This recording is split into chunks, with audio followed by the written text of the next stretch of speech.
Gu hasi ginean, anai arrebak hasi ginean trikitilari bezala, ziren txapeketetan, erromeri txiki egiten, aiztarazun, afalondoretan, despedidetan, eta egia da, trikitisa zehola pixkat basarri giron. Beti zehon fandango harina giro hortan. Hor, erromeri asko indageo, behin hasi ginean bakistakin, Inigo Goikoetxeakin juntatu ginean, arreba eta bilok, eta sortzen hasi ginean, eta kantu batzu bagen euskan gurek, eta indendun grabatu beste pretentzioi gabe. Ba oso irikia. Xelebre xamarra eta nire bai. Dozein momentutan laguntza izun pertsona bada eta daukan guztia emate izu.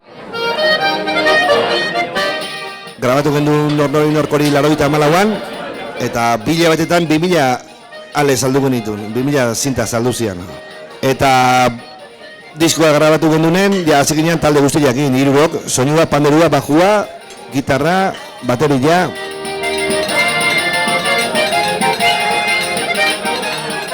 Eta momentu hortan, trikitixa munduko jendiak ez zuen ulertzen trikitixa eta gitarra elektrika bat elkarrekin batean ikustia. Hori izta trikitixa, esate zuen.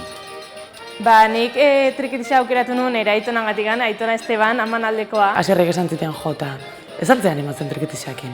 Ze txikitatikan beti bere kotxen entzundan gauza bakarra izan da trikitixa. Gozatekin hasi bat, klase eta gustoa, pozik. Panderoa ikasi nahi nula eta... Osea, nien esperoko ez zertako. Eta horra naiz pixkat konturatzen oso gustokoa daukatela. Nik uste buma baino gehiago izan zala, baserritik gainak kalea jetxi zala hori. Eta trikitixa nik uste orduan irabazizula prestigioa o bintzat konsolidatu zela beste instrumento bat bezala.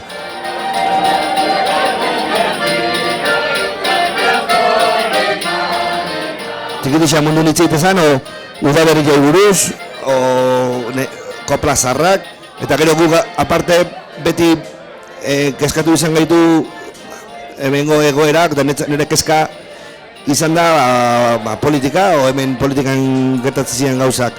Beti sartu ditugu gai horiek inoi minekin gabe, o humore aldetiken eta bar, beti sartu geha hor, da hortik kritikak asko jaso genituen garai hartan. Eszenario gaina jotzeanen jartze dugu bere kareta. Eskubatuta bezala dago, dauka hor trikitixa, dauka mikrofonoa, dago geldik, eta ez du ezer egiten. Ondo jotzea, transmititzea eta jendei helaraztea. Ez du hitz egiten, zatikan oso azkar hitz egiteu, eta nola, irutu zaion jendeak ez diola ulertu behar. Trikitixakin gozatzen. Egitea izan guk azkeneko diskua atea aurretik genuen kezka zan kaleatea eta taberna guztietan musika iguala aitzezala. Reggaeton ja.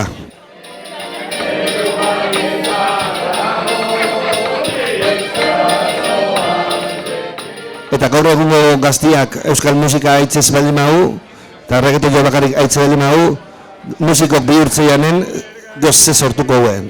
Kezka handia hori da. Eskerrik asko, trikitixa ikusten ez aparte lagunon bat izateatik. Jarraitu nahi detela hemendikan aurrea zukin klase eta juten honek usten baigu behintzat. Eta, guantxo bertan ez dutela imaginatzen nire bizitza beha gabe, edo beha presente uki gabe. Eta jarraitzeko dan bezalako izaten naturala, eskerrik asko Aier, denagatik.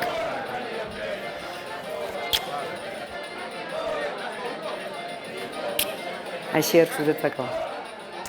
Aio. Hala, musu bat Aier. Eta hoize, animo, bale, ikusiko gehala.